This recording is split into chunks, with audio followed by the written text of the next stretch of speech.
কি ফিলিস্তিন নামটা শুনে এড়িয়ে যাচ্ছেন? যান, এড়িয়ে যান।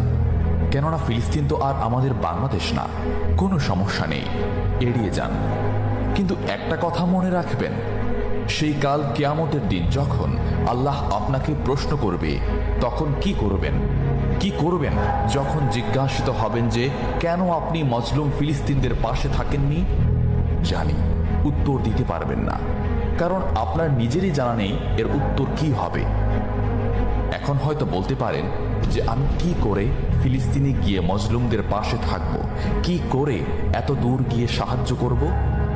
হ্যাঁ, এইরকম প্রশ্ন যদি আপনার মনে উদয় হয়ে থাকে, তাহলে অবশ্যই আপনার মনে অলসতা আর বজ্রে ভরা। এই আধুনিক যুগে অস্ত্রের চেয়ে পাওয়ার হচ্ছে মিডিয়া, তাই মিডিয়ায় বেশি বেশি করে তা প্রচার করুন। হ্যাশট্যাগের মাধ্যমে প্রতিবাদ করুন। এই ক্ষুদ্র